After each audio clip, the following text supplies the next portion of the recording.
Welcome to the fourth segment of Lecture 9, and I'm going to talk about the notion of corporate accountability. Does it make sense to say that a business organization as a whole should be held morally accountable? Well, we are used to one way in which a corporation can be held morally accountable. It can be held morally accountable for its character. Corporate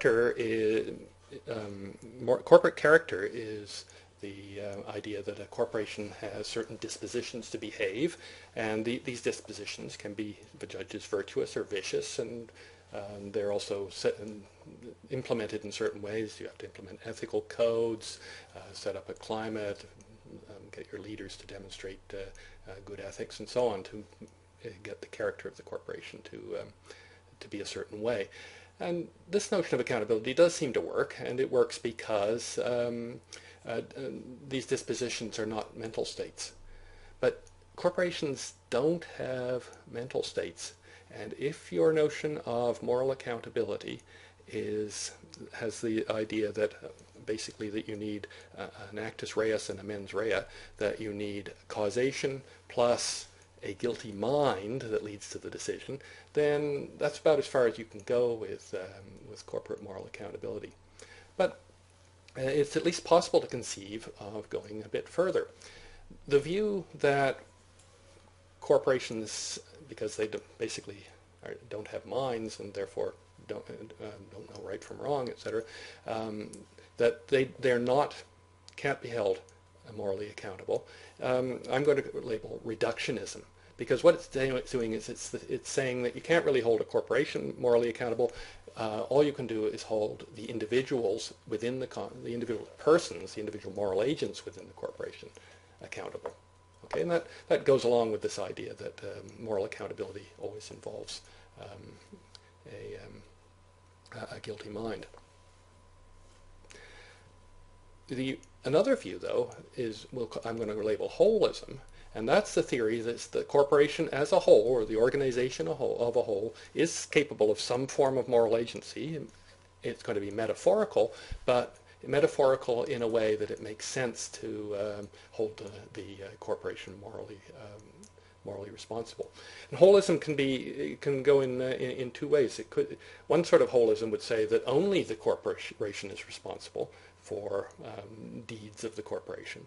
Another would say, yes, we can hold the corporation responsible, and we can also hold the individuals within the corporation responsible or accountable for their roles in what happened, and for their decisions, for their motivations, and for their characters.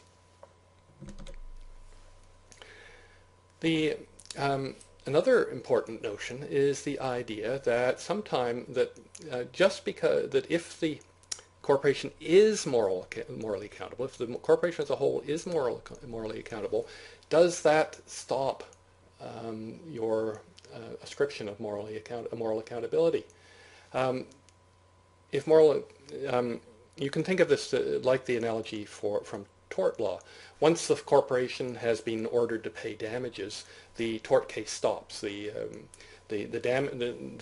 victim is made whole, and there's no more liability. But that model doesn't necessarily apply to the case of moral accountability. In the case of moral accountability, perhaps we can go further. It's not the total amount of moral responsibility isn't conserved, right? In the liability case, once the damages were $10 million and damages are paid, there's no more liability to go around.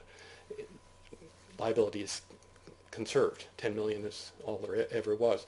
This isn't necessarily the case for these ascriptions of moral accountability. The sum is not, the whole is not just, it may be more than the sum of its parts. Because even if the corporation is legally responsible, pays the fines, the individuals within the corporation may also be morally accountable, and that's so we can't stop with moral accountability. We have to.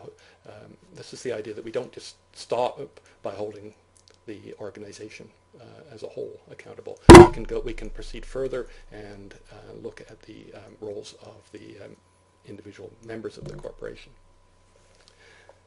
So just to get this idea, here's your chance to pick out the best example, as usual, of this notion of reductionism regarding corporate accountability. Reductionism is the idea, just to give you that reminder, that all corporate accountability reduces to individual responsibility. So pause the video and think about this for a second. Okay, let's go through these. In case A, the first judge fined the corporation heavily, so held the corporation responsible and let the directors off without any consequences. This is a form of holism, right? The corporation as a whole is accountable and not the directors, right? So that's not what we're looking for. The second judge imposed fines both on the corporation as a whole and on its directors. Here we've got a case of holism, right? The corporation as a whole is being held accountable, but it's a type of holism where where responsibility doesn't just stop with the corporation, and the directors are also looked at, the individuals are also looked at. But it's still, in terms of the way I'm thinking about it here, a holistic judgment. The third judge fined the directors heavily, but did not fine the corporation. Here the directors, the individuals, are held accountable, the corporation is not. So this is definitely a possibility for, no, sorry. Yes, this is for reductionism, yes, because we're looking at the idea that only the individuals are to be held morally accountable. So C is a possibility. The fourth judge decided the corporation would most certainly reoffend and withdrew its articles of incorporation.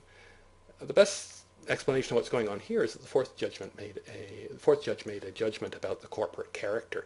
The corporation is likely to reoffend because it has a disposition to behave badly. So this is a judgment of corporate character, and it's, in our terminology, it's holistic, so it's not this. C we kept open because the individuals were being held responsibility, as in reductionism, and the corporation is not. So this is our best answer here. Good. That is the fourth segment. One more segment to go. Join me in a few minutes.